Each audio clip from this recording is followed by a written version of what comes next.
Well, thank you, everybody. I am going to go through a little presentation just because I think most of you are new to Hang on Health. Use this. What button do I hit? Down. Thank you. So we said thank you to Tammy for co-hosting. And thank you to Brooke for being here. So this is called a summit session. I have one of these once a month, every third Tuesday at the Nashville Entrepreneur Center downtown.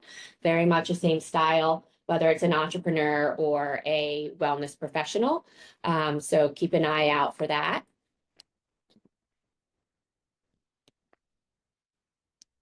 We have Brooke today. Some of the other upcoming ones, I have one on Thursday at the EC with Johnny Anderson and Rusty Goodsell. They are mostly known more in the tech space.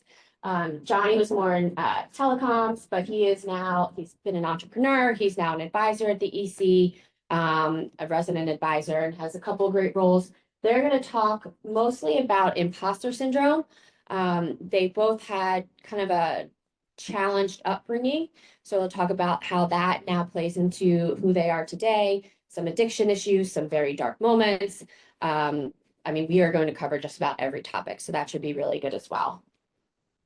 And then on May 22nd, I think this is going to be exciting for everybody, especially for you. I am doing a event with B2 Wellness Suites in Brentwood in Maryland Farms, and the owner is Vanessa Hampton, and it's basically just a big, if you know, like a Sola Salon or a JC Salon, but it's all wellness professionals. So it's bringing entrepreneurs there to just see who else, where they might be able to get help. And then for those professionals to meet entrepreneurs and maybe, trade services, but mostly to work on mental health.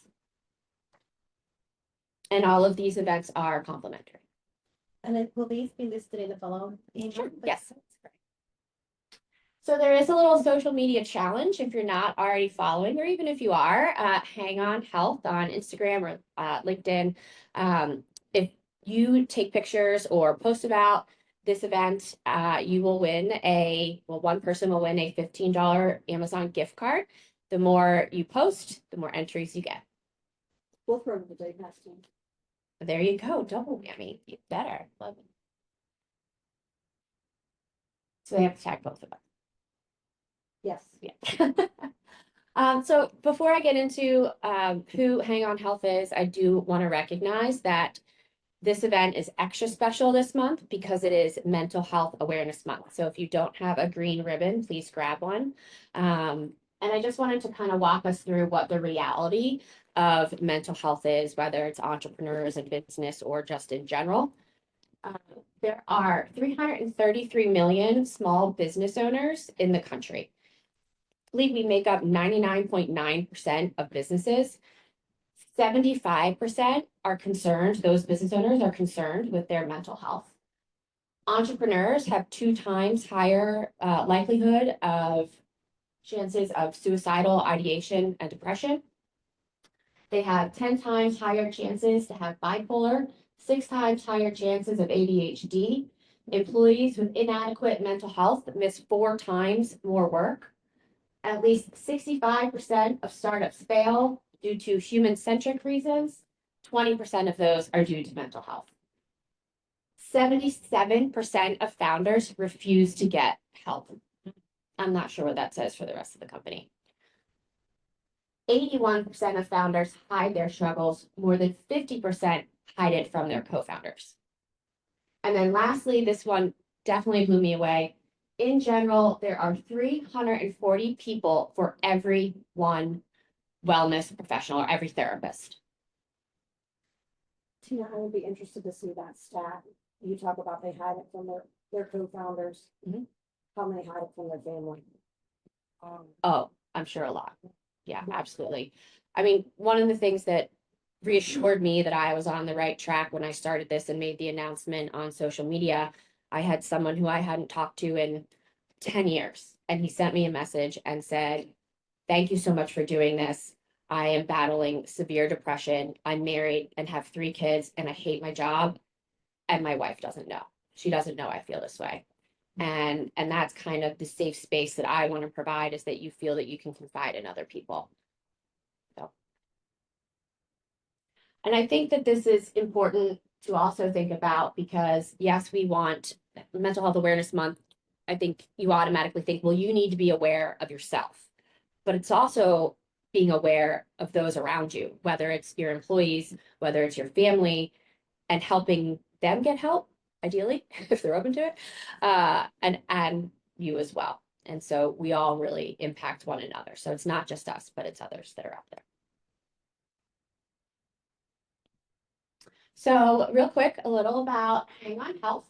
I have founded 3 companies. I'm a growth executive and speaker. My last company was a consultancy for small businesses and startups for business development. And when I started, I had a bunch of clients. It was going really well. I had one very large client, and I was basically serving as her fractional CMO.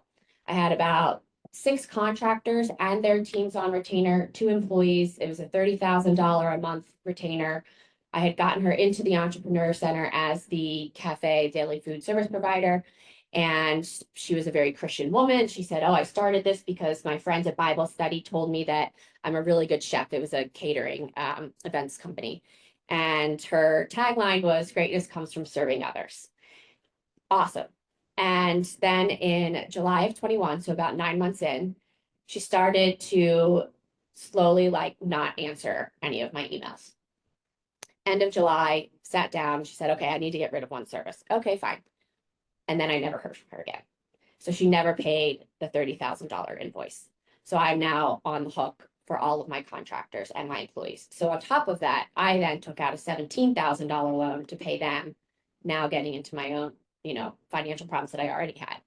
And from there, it led into, I went through the 7 grieving stages, if you will.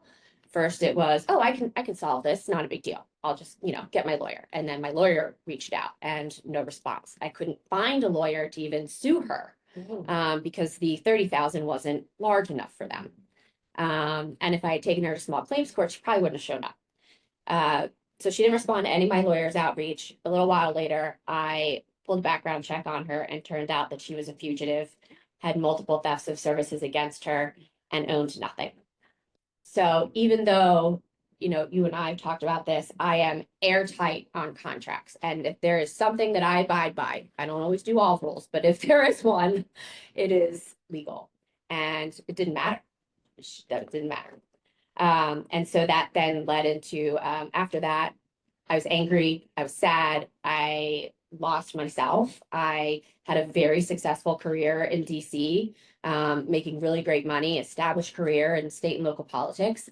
I was a partner at a multi-million-dollar firm, and I felt like, okay, all that is gone now, and now who am I? And I had this loss of identity and purpose and shame. And at 34 years old or 33 years old, my then boyfriend at the time is paying my bills. My parents are helping me. I had to move out of the house that I bought in East Nashville because I couldn't pay any of my bills and I had to rent it out. Speaking of which, the only way that I'm able to get out of the debt that I'm still in, and I've been in it for a long time, is to sell my house. And I just got an offer on it last night. And so it's really stinks. I mean, I'm lucky that I have it, and I'm lucky that I have that to get out of the debt. But, for me, it kind of represents, at first it was success. And then I was able to do all of that. And now that I wasn't able to keep it, I feel it kind of represents failure. So that's been very, very difficult to give up. And also kind of the loss of independence when I couldn't pay for my own things. So anyway. Control, though. That's it's a huge thing. What feels like failure is probably setting you up for really great, next chapter of Yes. learning. Yes. These things that we put up as status related to money and how we are successful is not the definition of happiness. Yes. And true success. So Yes. should know that Absolutely. wow, that's very difficult. That's a very brave thing Thank you. to do. Yeah. And you are. Thank you. Yeah. And that is kind of the outlook that I've taken, is that I am married to an absolutely wonderful man. And I do feel that now, I'm able to get out of this debt, and it's a future now for us together, an even better foundation. So that's my story. So that was depression, led into suicidal depression. I was diagnosed as having bipolar 2, and I've had ADHD my whole life. So it wasn't until all of this happened and I had this great therapist who I love, and we're working on all the things, the CBT and, the tools and not mechanics, but you get it, resources to keep me stable. And once I got into Hang On Health, I was like, but I really want to know the background of how your mind works and like what's the science behind it.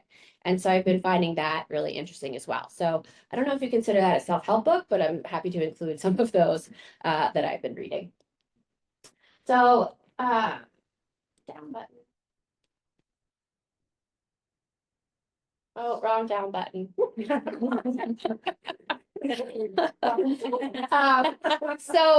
Hang On Health, we really try and help. The biggest challenges in entrepreneur space, isolation, that you constantly feel alone, whether it's with your business problems or your mental health struggles.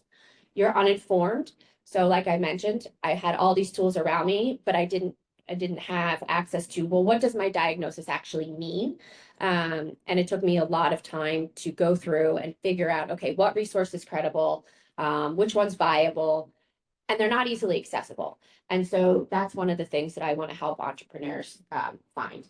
And then lastly, you're fearful. You are afraid of failing. You don't know how it's going to affect your business.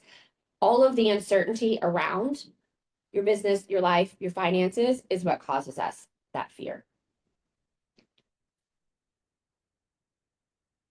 And so Hang On Health provides education and community, kind of twofold. One of the education is and the community is to help you not feel so alone. By having education and events like this, you get to hear firsthand from other entrepreneurs what it's like behind the scenes and the things that we don't talk about. You also will hear more from wellness professionals and be educated on how you can continue to improve your mental health. And then community is this is an example, but then also thinking of networking events. And it's a little different than just going and building business connections. It's that you will go and find somebody to talk to and make a friend, get their number, who you can call when you're struggling. That's the goal of the community events for Hang On Health.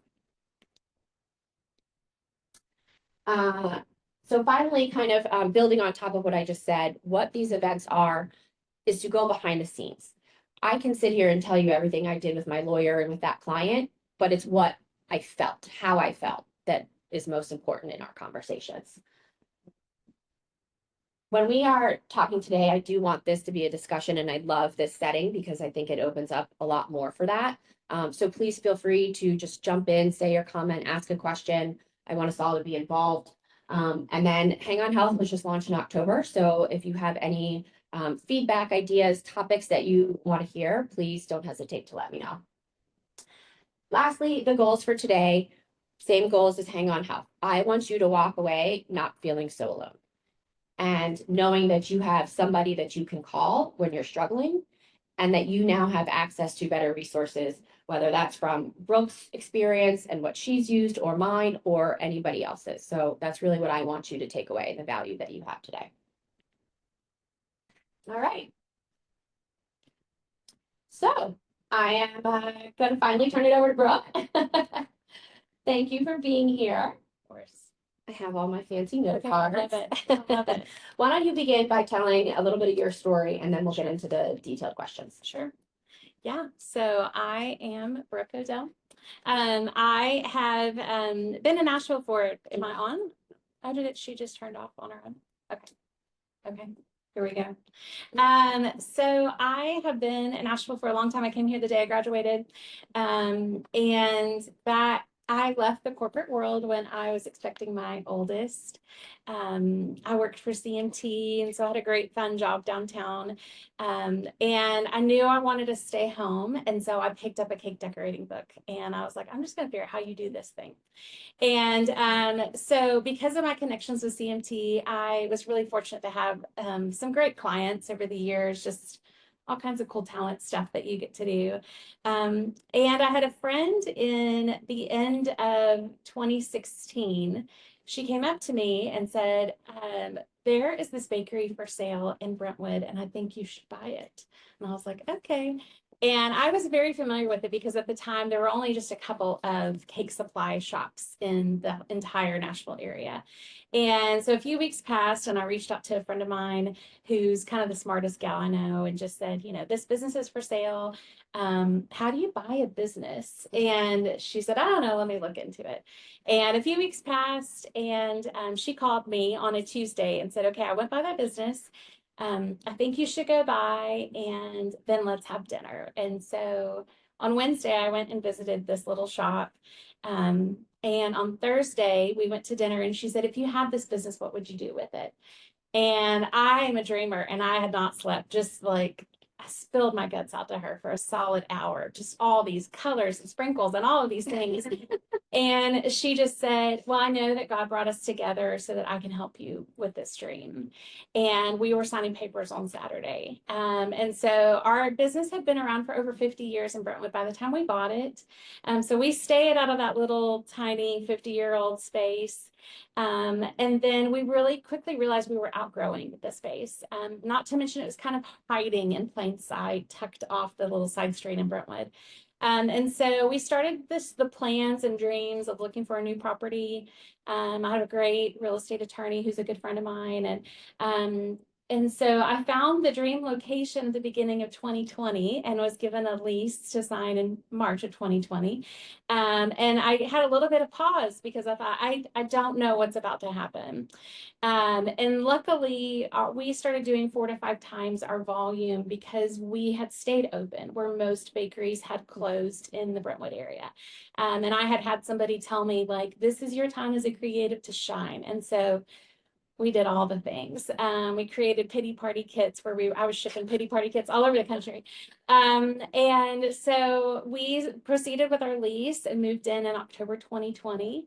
I was able to design from the floor up this gorgeous wonderland. And 21 was awesome for us. I kind of doubled our revenue every year.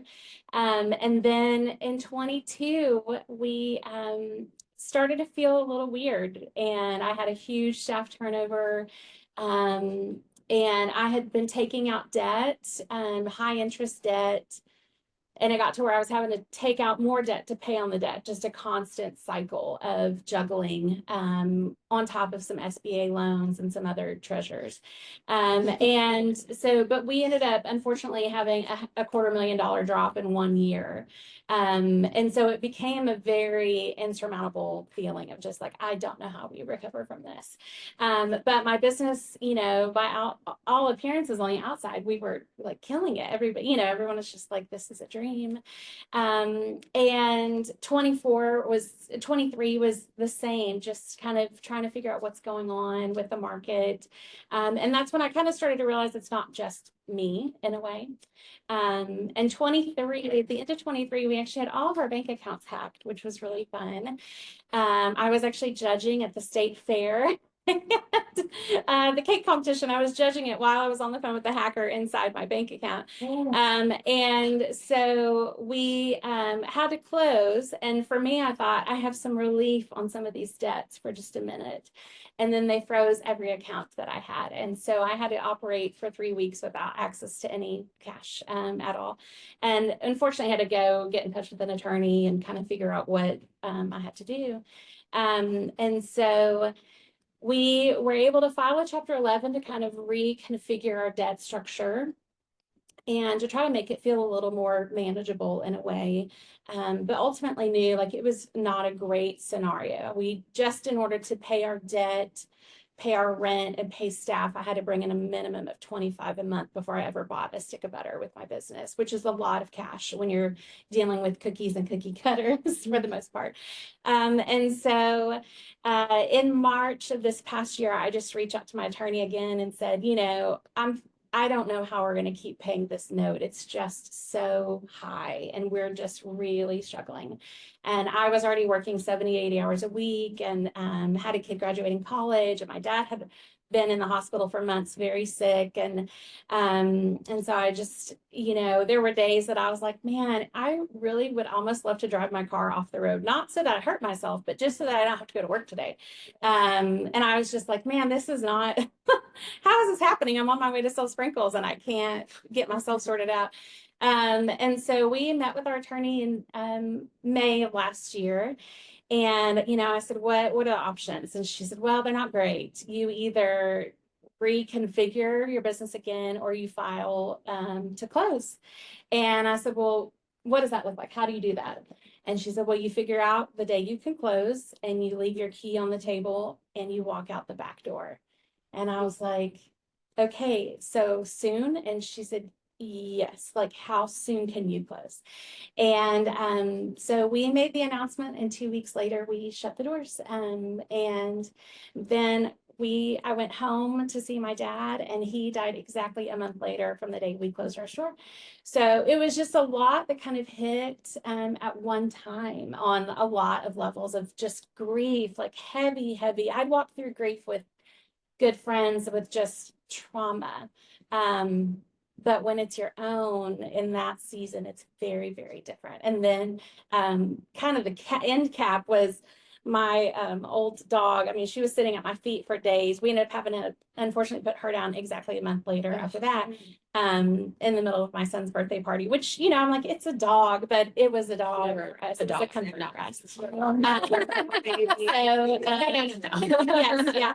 And so really that I was hit so heavy with who am I? I mean, I am leaving Oklahoma and I don't have a dad anymore. I don't have a business to return to.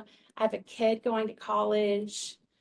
I really don't know what I'm even good at anymore because imposter syndrome is so loud. And so it took a lot of time to just kind of rest in that. And that is really where God kind of helped start to put the pieces back together for me as a believer. Because I had been running so hard for so long, I had lost so much of me. And so it was really figuring out, like, how do I just really start to rebuild myself all over again? So, yeah, that's the skinny of it. Yeah. Well, I think it's very impressive and admirable and inspirational that you're able to sit here today because it's still very fresh. Yeah, yes. And say it all with a smile. I don't think, I mean, I can talk about it, but I don't think that I'm where you are. I don't know that I've still accepted it. So when you talked about, having that time to rest and be kind of with yourself and then God came in, like what did that look like? How did you accept it? Because I haven't accepted it. Right. Yeah. So, the amazing thing about our business is we were so customer oriented. We had, hundreds and hundreds of people in and out of our doors every day. And so there's beauty in that when you have cultivated community that is benefiting the people you serve. Because for me, I was like, no one's going to know who I am. Like, I might as well shut down social media. I've already closed the website, like just walk away from all of it because my identity was attached to a key and 2 front doors. And what I very quickly realized was that is not the relationship people felt about me. From human to human perspective. I mean, and I think part of it is my business was in my community. And so I remember within a couple of weeks after closing, I was literally walking out of the Publix restroom in my neighborhood and a woman was walking in and she just stopped and she said, honey, I've been praying for you. And there was no name exchange, and I cannot tell you how many times that's happened to me. I'm just I feel very fortunate that God has continued to just put people. I mean, I walk in a building and I hear Miss Sugar Drop's here, it's just, but that was my business. And part of what was hard is my staff would always say, we don't actually know who's your real friend and who is somebody pretending to be your friend. And, it struck me when my dad passed away, one of my old roommates, kind of like you said, I hadn't talked to in goodness years. And she said, I remember the first time I ever met your dad, he made me feel like an old friend. And I realized, I think that was the gift that I inherited and was able to share with this community. And now it wasn't always easy. I mean, we had our fair share of people disappointed and all of those things. And those are the voices that I allowed to be the loudest in my head. And so it was really training my mind to like, okay, we messed up this crazy lady's cake once. How many hundreds and thousands deserved it, is that what you're saying? deserved it? Yeah. I ruined so many. Yeah. All the Easters I ruined. But at the same time, I'm like, but how many thousands of products left our doors and they were great? Yes. How many birthdays were celebrated for a precious baby with our cake? How many wedding cakes were cut with our product being at the center of that? Because I'm in the business of celebration. And so it was very hard to sit in some of that sorrow, knowing like we brought joy. That was what we did. And it was so hard. It was a physically exhausting job, but it also had broken me. I very vividly remember the day I was sitting in a birthday party teaching to a good friend of mine. I mean, a customer who, at one point she would just order tubs of buttercream to keep in her desk drawer at work to eat because she loved it so much, And I remember teaching her a birthday party for her daughter and knowing I was closing, but we hadn't shared it yet. And her daughter, I've seen her since, and she said, "Did you know that it was coming?" And I said, "I did." And so for me, it was very much protecting my customers in a way still, that I had to make peace with in order to rebuild myself. I had to step away from that. And that is really where God was able to meet me and continue to provide reassurance of what we did mattered. And I think because I don't really have a relationship like that with any retail business. There's really not a lot of businesses that I think if they closed, I would go and cry. Like, I mean, it is business. And that was not the way it was when we closed. And so I was so exhausted though, when I started to think back on these things of like, oh my goodness, something was different. That's when it really helped heal me in the hurt and the sorrow and grief that I was going through, just those moments. So when you were closing the doors, or even before, was there ever a point where you felt like a failure or that you had failed? And 100%. How did you handle it? Yeah, I mean, it's hard, goodness, when you've literally dreamed something from the ground up. I mean, I joked around about opening weekend in our new space. I went to my husband at one point and was in the office and just crying. He was like, "What is wrong with you?" And I said, I've got to go home. And he was like, "It's literally opening weekend." And I said, "I know, but I've already dreamed every square inch of this building. And I've been walking through these walls every day. And now you're finally getting to understand what I have been seeing and living and dreaming and breathing. And I'm tired now." And that's a hard seat to be in. And so, there were aspects of our building that I very intentionally kept close to me. Things like my great grandmother's handmade aprons hung on the wall, and Jello molds I used to fill with my grandmother. And so there were elements of that to where I'm like, I have these generations of women in my family that are kind of surrounding me. And so part of that feels like a letdown. But then at the same time, I'm like, I look at my table versus this table my grandmother used to feed guests. I've had this table here where I've hosted thousands. I have all these precious kids that come to me every summer and I teach them these skills that I have. And so it's hard to not feel like a failure when you're having to step away from something you've literally dreamed from the ground up. But I think that there's also bravery in realizing I have to step away because I can't do it anymore. And for me, my dad being so sick and never being able to go home, that was a really hard personal thing to have to walk through in the back, that people never really knew what was going on, but I knew he was dying. And I just was like, I can't go home and be with him because I have the weight of making sure people's cakes are fine. And that doesn't even compute in my mind, that that's as important. And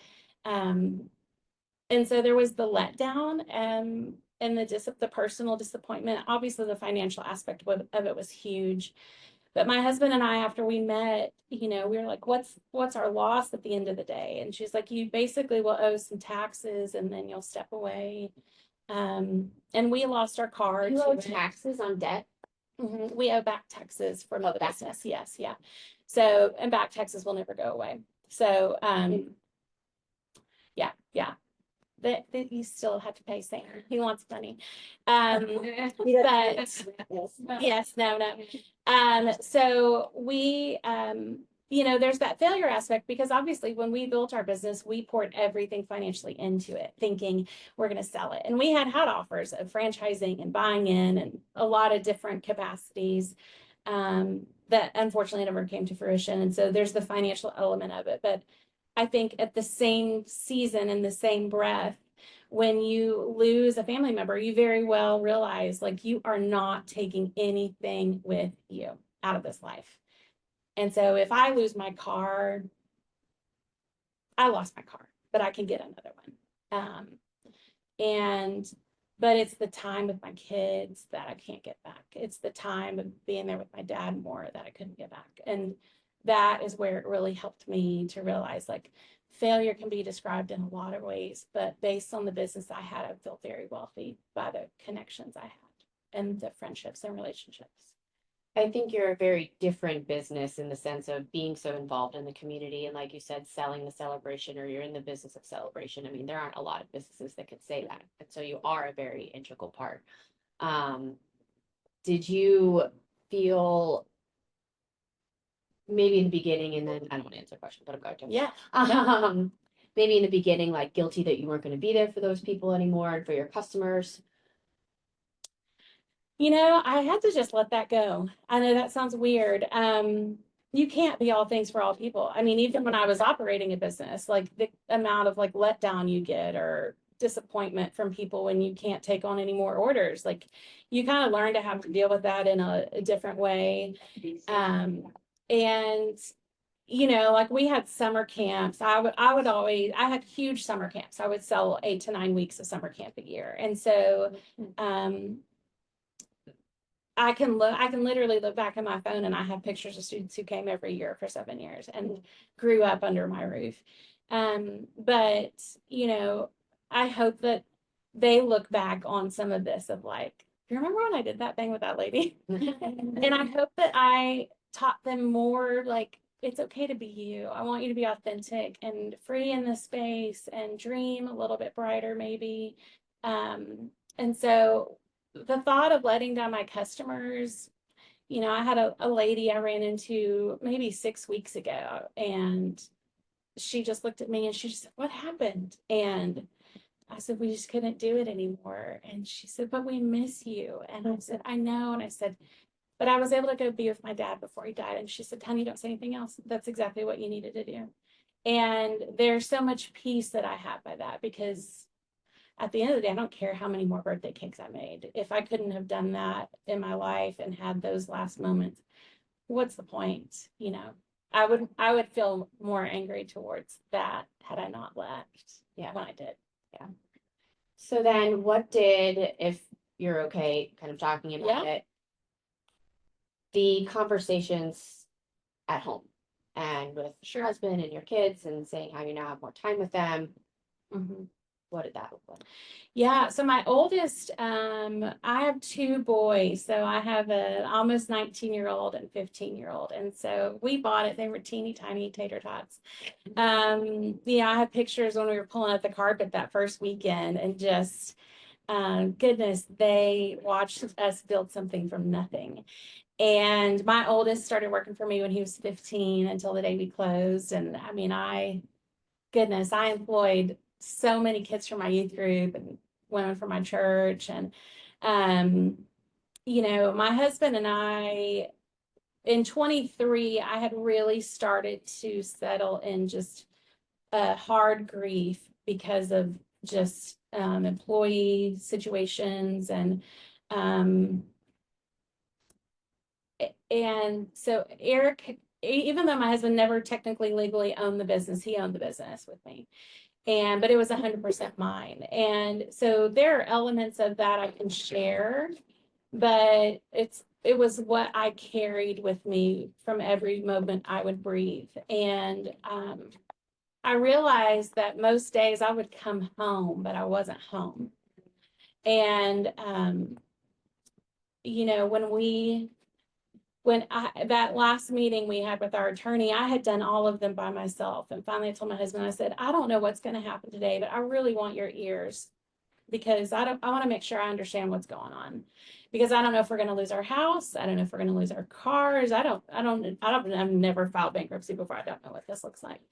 And so he came in with me that day, and I remember we walked outside and he said, that's what we have to do.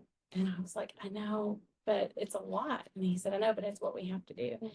And we are very active members in our church, and we're actually leaving the next day to go to church camp. We work with our youth group as coaches, and my oldest is a senior last year. And so Wrigley and I happened to be in the store that day, just the two of us. We were on such low staff. He and I opened the store together that day to work. And then we took off to drive to church camp together. And on the road, I said, buddy, I need to tell you something. And he was like, okay. And I said, I just want you to know that we met with an attorney yesterday, and we are going to close the business when we get back from camp. And we were driving down at 840, and he just looked at me. He said, but Mom, you did it. And that helped heal me, because there are life lessons that my kids will never learn in a classroom. They learned by watching us, our marriage survive through really hard things. They saw our church rally around us, and people from the day we said we were buying this business, it was like an Amish barn raising. Like everybody came out. Everybody came out with trucks and tools and food and babies in stroller. It was like everybody had a ball. They just rallied around us. And even to close that chapter, the amount of friends there that day to just help us turn off the lights for the last time and walk out the back door. Our kids really understood what it means to be a believer on a different level. And to know that our worth is not tied up in things. And it's still hard, because my youngest immediately was like, you should go be an art teacher. We know what to do. And to have that freedom now to be able to be with them, be home or be present. I realized that even though I had been home, I was so gone for so long because of the stress of it. And so I'm very thankful that I was able to be with my boys for so long when they were little bitty. And then I'm also thankful that they were able to see their mom and dad be able to work together to do this thing, because I think it has left a lasting impression on the people that we were around, hopefully in a really good way. And not everybody is able to do that in this life. That's amazing that they saw that so young, and that you were able to have that example for them, and for here what we're talking about today, to show them that resilience, and they will forever have that memory. Yeah. Does anybody else have any questions? Or I had a comment when you were talking about how, you saw the women in the generation that you felt like you let them down. When you said that, I immediately thought, no, they were holding you up. Yeah. Yeah. Yeah, I have my mom is one of 3 women that are all still living. And strong women kind of runs in our family. And,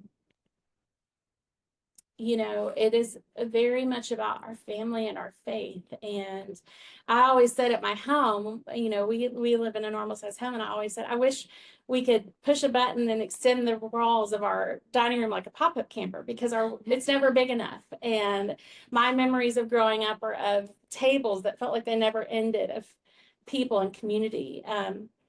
And I I always said that about my business. I wanted it to feel like an extension of my home where anybody could come in and sit down and be treated equally and loved on. And again, I feel like I had that very unique seat in the business that I created because not everybody gets to do something like that. And so all of those pieces are in my office now still, and they all just get to sit with me. And my mom is still alive. And so, yeah, I mean, it's my parents, my dad was a minister my whole life, but mental health was definitely not anything we talked about growing up. And so my mom and I kind of had a knockdown drag out together when dad died, because she just said, you have no idea what I'm going through. And I said, but mom, you have no idea what I'm going through either. But it was a very healing conversation for us because it was very authentic and real. Because we were both so broken and didn't know how to articulate it because we were both just trying to survive. And it has really helped me to be able to have better conversations with my mom since, because she'll just, some days we talk on the phone and she's like, I'm just really sad today. I just really miss your dad. And they were married, 60 years. And we can actually have those conversations now about, it's okay. That's okay if you're sad today. It's okay if you feel like you can't get out of bed. Whereas before, I don't know if she would have had that language and felt like she could say that to me in a way. Because I was just very much like, I am about as broken as it's ever going to get right now in dealing with this. I love that you are able to look at this whole situation through a different lens, because it's really easy to how you would have felt initially when it was all happening. What you said in 2023, you're really going through hard grief. But to be able to change that filter and look at the gifts of your situation, and I feel like you believe that everything happens for a reason, and look at those reasons why, and then go and embrace your family and spend that time with them. It's all about learning from these challenges that we're all given in our lives and how to move through them and not to, I guess, avoid them, if that makes sense. Because it's very easy to push our emotions to the side, but you really lived into it. And it's very admirable and humbling to see that. Thank you. Yeah, it's, we unfortunately about 16 years ago lost a good friend to suicide. I was in her home just 4 days before it happened, just laughing about our babies and eating Halloween candy leftovers, and never knew it would be the last time I talked to her. And our friendship group that we had at the time, we were all friends. We'd all had babies together. And that phone call that we had to make to each other, it was like, we just need to be together right now. And it really defined community for me. And so in opening this business, my dear friend that helped me to purchase this business, she and I had become friends because not only had we done life together, but within 13 months, she had buried both her 23-year-old and her husband from early onset dementia. And I had fed her family for years. I would take meals over there. I catered all of her parties. I sat with her in hospice with her husband. I was at the home when, taking care of everything when her son died.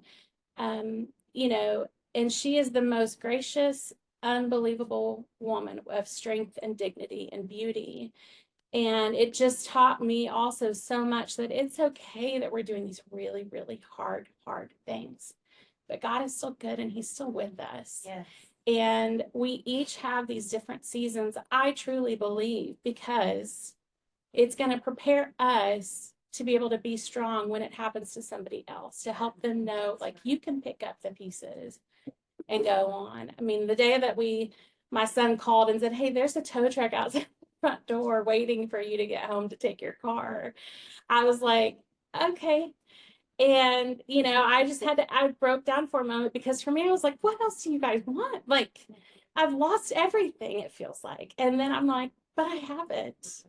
But now I'm just leaving my car, and come get it. If that is what you need to do, just come and take these wheels from me, you know. And when we had to get a new one, the guy was like, I put a bow on it, and we like, take it off. It's like that. But you know, I mean, I think that's something that you and I talked about, because you just said you're not angry about it. And I'm like, anger is not something I can hold, because I've seen what anger can do to you. And that's not the way that I want to live. And it's also not the way that I want my kids to feel about this, because what would have happened if we hadn't done it? Yeah. I think is the bigger question. And so many people I even run into now are like, I don't think you're done with that. And I don't think so either, but I don't know what that looks like yet. And I think that that's an unbelievable testimony for me to hear other people say that and speak that over me now, because I feel like life would have been so much sadder had we not done it. So yeah, but thank you though. It's amazing that you pull yourself up, because like you said on your slide, a lot of entrepreneurs have fear of failure, but I think just as many of us have fear of success. Because I know that's something I struggle with, is like, the bigger I get, the farther you have to fall. And so you can learn to like keep yourself small and pushing through that, but it's like, okay, taking all those things from your past, but I have survived up to this point. There is nothing that is going to take me down. Right. You know, even us making the move from our original location to our larger location, I had to buy my partner out, because it's just a huge lease. I mean, you're talking about lots of money. And that was the hardest phone call I had to make, honestly, was to our property owners, because they not only owned the building, but they built the space. And you know, I'll never forget him picking up the phone going, how's my favorite cake baker? And I was just sobbing on the other end of the call. And the amazing thing about it is we kind of walked through that process legally as much as I could articulate based on my knowledge. And when we got to sign our papers with our attorney the day we closed, we were the fourth business of the day they had already closed. It was just a sign of what's going on in our economy. And he said, but I need you to know, your business owners, they did everything to protect you so that you and your family can walk away from this as if nothing's happened. And he said, and I've never seen that in business before. And I think that was a true testimony of it. It really does matter who you do business with, because not that everyone's going to give you a free pass, but I still talk to them on a regular basis, and because they believed in me. And, you know, they're like, what could we have done? I'm like, well, I could have paid less in rent, but that's, you know, at the end of the day, I have these amazing friends who still would probably do business with me again if I wanted to. But, you know, if I hadn't made that leap and believed that we could be bigger and better, I think more about who are the people that I would not have in my life now, because they wouldn't have ever known about me. And it's not about me as being some celebrity, well-known person. It's like one of my dearest friends came in every single day to buy her son a cookie because of his life-threatening peanut allergy. And turns out she lives 2 streets down from me. And we talk to each other at least once a week on the phone still. And we wouldn't have had that had I not had that space. And so, yeah, I mean, I think as dreamers and believers, we can be afraid of we can let fear keep us small.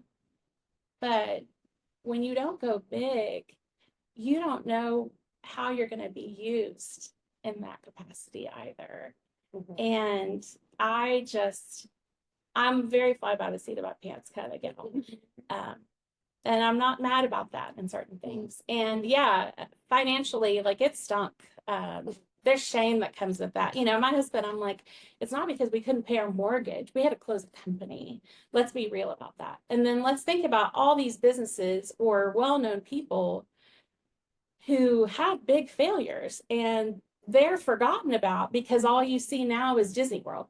You forget all the no's that they had. I mean, one of my dear friends who's a world-renowned chef, I mean, I called her and she's like, I just shut down my second restaurant. Like, you're gonna be okay. I mean, it's just the perspective. Yeah, I mean, we forget the hard because our society is so built around the good right Yeah. now, or the facade of good. And so I think for me, sharing more of my story is not so that I'm putting out all this dirty laundry, but it's like, it's okay. You're gonna physically be okay. And it takes some work to get there, but you can overcome it, but then don't stop dreaming after, because I don't know what the next chapter is, but I know it's also going to be pretty good too. And I think your story and your honesty is so important, because so many people like to put on this facade that everything is wonderful and not be like what you're talking about in the slide, and not be truly honest with all, like, everything you shared today. That's the whole story. Yeah. You could have just shared the shiny story. Mhm. To others. Oh, yeah. You know Yes. what I mean? Yeah, But 100%. Then that wouldn't give other people to share their whole story, if that makes sense. So by Right. doing that, you're opening up Right. for everyone else. Yeah, I mean, like, even when we had all of our bank accounts hacked, we were having to, like, literally overnight go to cash or checks or Venmo situation as a business storefront. And, I had all these precious 15, 16, 17-year-olds that work for me. And they're like, our cash register works just fine. Well, they didn't realize, like, I can't get any money coming through.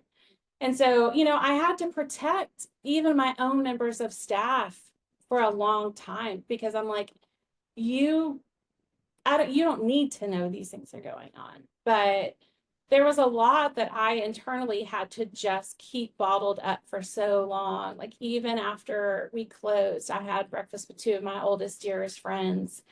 And they're like, we had no idea. I said, because I was literally trying to survive every day. Because every day I went into a forest fire, not knowing what I needed to put out next. And so, my first phone call I made after we closed the doors was to another, or when I met with our attorney, was to another friend that owns a bakery, to see if I could get a job lined up for one of my staff members. Like, I care about these people. And so it's tricky. I mean, there are elements of it that are really hard that I did have to keep bottled up for a very, very long time. But I also realized I didn't want our story to become a sob story. And for me to be able to almost make a clean break, I mean, that last weekend of service, when your beautiful shop almost feels like a garage sale of people just grabbing and going and charging. And I mean, I told my husband, he's like, what do you need? I was like, I want a cigarette. Like, I want a cigarette and have a smoke, but I don't want any kid to walk out here and see me, I'm not a smoker, but I just, I had to really, it was almost good for me to just make it fast and clean and walk away. And that left a lot of confusion for a lot of people. But I had also gotten to the point that I'm like, I can literally not take a deep breath because I have a catch. I'm so stressed out about it. And that was my self-preservation.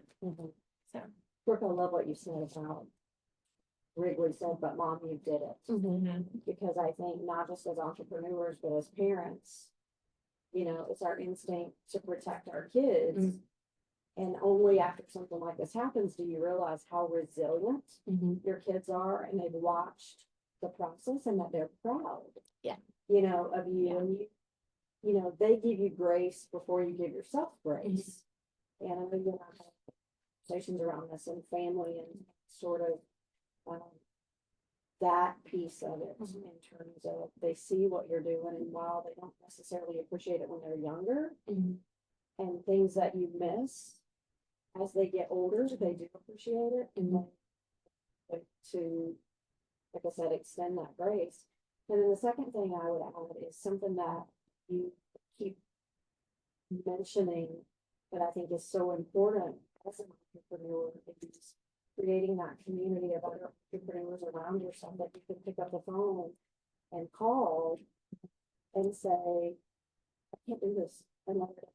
I am exhausted, Right. mentally, physically. I can't do this anymore. And I think being able to call your friend the chef or other, just having that group close to you of entrepreneurs, or you can have those emperor with no, clothes. Right. In those conversations. Right. It's Yeah. hard. It is. I mean, and I think for me, even from a legal standpoint, that was a huge fear of mine for a long time of like, what is this even? I can't fathom what this looks like. I don't know. And, even going and sitting with our attorney and they're like, oh no, we have people that come in and say, here's my key. I'm never going back in that place again. Figure it out for me.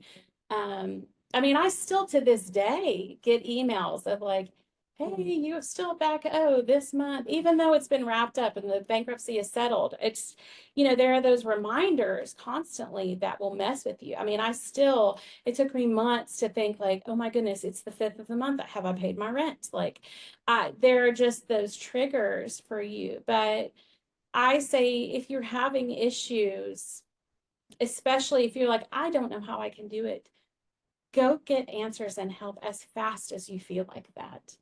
Because it's awful to feel like you're in that isolation without an answer or a way out. And, I told a friend later about, he was like, who was this attorney you had? Because I was just like, they could not have been more gracious and understanding and kind and compassionate, because I had that shame walking in the door even. And they were like, no, do not feel this way. And they were actually customers of mine.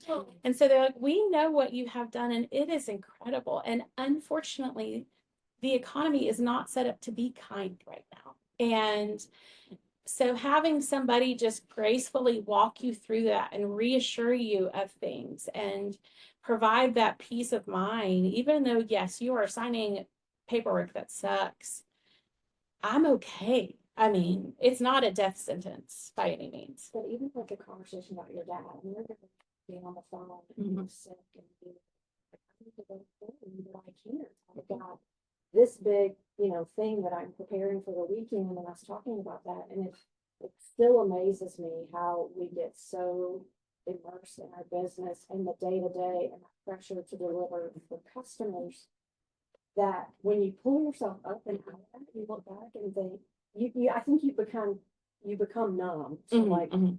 oh, this is one more thing I'm gonna miss. This is Mhm. one more important thing that I'm gonna miss that I can do because of my business. Mhm, And when you're out of that and you can see clearly, you look back and think, what? Like, that was such the right decision. Right, to right. go. Yeah. And I think The fact that you even thought it Yeah. shows how steeped in Mhm, the day-to-day pressure. right. And I think we tend to put those layers of pressure on ourselves even more so than if we were real and frank about the situation with the customer. I mean, I remember I had a lady come in a few weeks before we closed and she said, are you the owner? And she didn't know we were closing. I don't even know if we knew at that point yet either. She's like, are you the owner? And I said, yes. And she proceeded to say, I want you to know, like, your chocolate chip cookies taste a little bit different today than they did the first day. And blah, blah, blah, blah, blah, blah, blah. Gave me all this feedback about it. And, I said, well, for one, for a season of time, we couldn't get our same butter, or we couldn't get our same flour, or we couldn't get the same chocolate chips, or I lost 6 bakers within 3 months. And I said, it would have been way easier for me if I bought Christie cookies frozen in a box from Costco and had them delivered to my store and threw them on a sheet and baked them for you, so I knew they were right every time. I was like, but unfortunately, that's not the way it works. And she's like, I had no idea. I said, I know you did it. And I'm telling you that not to be a jerk to you, but so that you have an understanding of the lens that I have to look through as a business. And my chocolate chip cookies are hella good. But sometimes they're a little wonky if I can't get access to what makes them magical. And I mean, I even yesterday happened to be on Google and saw some guy who gave us like a review about staff being a letdown the day we closed our store, gave me a 3-star review. And again, I'm like, keep on writing all the reviews you want, man. Like if that is what brings you joy. Because I think when people have some understanding, there typically is some human compassion. But I think that's one of the unfortunate things from a COVID situation. I'm not going to talk about COVID much. I know we probably don't have a ton of time. COVID changed the lens to where people feel like they should be able to demand what they want and get it instantaneously. And whether that's your time, whether that is a conversation, whether that's sending you a direct message at 10 o'clock at night on a Saturday saying they want a cake by 8 a.m. on Monday morning. There are just expectations that were never realistic prior to, and they changed almost overnight. And then there became this loud push of the customer. We went from the customer is always right to like the customer is not right. But if you don't agree, then you're going to fall into cancel culture. And it has put small businesses in a very, very hard seat to protect yourself mentally in a lot of ways. Because those noises, like I said, they are loud. Yes, but being able to have that group of community and friends in a business environment within our group of just personal friends, our family. I mean, I remember my sister when I said we're closing the store. I mean, she just sobbed and she just said, I'm ready to have you back. I mean, it was just a devastating. I did not realize how ill physically I had become and how distant from my life. I just looked different in my own life. And I don't want that for anybody else. So, Well, you said you had something to read. yes, true question right Oh. there, yes. That's the only. Thank you, Kenny. We love it. So a couple of things, and you just hit on something that one of the traps that we fall into is doing fine, is the fact that we're always comparing ourselves to other people. And when you peel the onion, way more people situation that you were in than the ones that are flying high, everything's great, and everything is perfect. And I think we need to keep that in mind. The second thing is that being a little more transparent about the struggles that we have on a daily basis with our business, with our family, with everything, allows the fruit of the spirit to shine through and make a bigger difference. And you were talking about the impact that this journey will have. There's an impact that this journey has already had, and that impacting the world around you as you're through it. Maybe to give ourselves a sensibility of impact in whatever the circumstances are. We need to remind ourselves that not everything is as it seems. Yes. And there's a light and a foundation in me that will allow me to navigate any circumstances that I love that. Yes. Coming from corporate background, where you have someone to pick up on the day that you need to be out or whatever. Learning, that was one of my biggest fears going into business for myself was, what if I have to cancel on a client? Because my kid's sick or I'm sick. And trying and learning to put in those personal boundaries, and then also being like, that's teaching your client that boundaries are important. Like, I'm one human being, and sometimes I have to cancel, and some things are going to trump you, and we can reschedule. Right. But that has been. I would ask you how you. I see you have a community. Somebody who's not from here, we don't have much of a community here, so that's also a fear of mine. I homeschool and do all the things. So, did your community come in and help a lot with your kids and like helping navigate those things, or? Yeah, so my boys, with the timing was really lovely or unfortunate. Either way, I don't know which way you would say it, but the day that I was submitting our final blueprint to the city of Brentwood when we were remodeling our original space and adding in a kitchen, I was literally standing in there waiting to meet with the city commissioner, and my husband called and had lost his job. And I was like, is this a joke? And he's like, why would I call you and tell you that? And I'm like, well, I don't even know. Like, this just feels awful. And so he ended up getting a job. He did hate, but he had a job that allowed him to stay home and work. And so that ended up being a huge blessing for us, because we not only live in a community where we know our neighbors, so carpooling and all that could help, but Eric could also be home if something came up or a kid needed to go to the doctor or something like that. But it also, as a mom, I almost feel like I overnight stepped out of the picture in such a heavy way that I have grieved part of that, that I've just had to let go. I just had to let go. From a business perspective, one of the things that I've always said is I operated my business with a potluck mentality. I grew up, again, involved in church my whole life. And, you know, potluck Sunday was a big day. And for me, one of the first things I did when I bought our business is I went and met every other bakery business around me. I wanted to know them. I wanted to know what they did. I wanted to know their specialty. I wanted to know how we could be friends first. And, you know, I think about that potluck mentality. If I'm going to invite Jen to come to my house and she's famous for her banana pudding, I'm not going to make banana pudding to make her look bad. You know what I'm saying? I'm not going to do that. Yeah. And there's something about having that mentality of knowing that there is enough business, but it's also good to be able to be in business and be friends with those who might seem like they are your competitors. Because again, that first phone call I made when I left my attorney's office was my friend Elena that owns Triple Crown to say, do you need a baker? Because I got a great one. And I wouldn't have that relationship had I not intentionally set out to make that. I mean, there was one night in the bakery where my friend that owns Triple Crown and my friend that Ivy Cake both were in the door.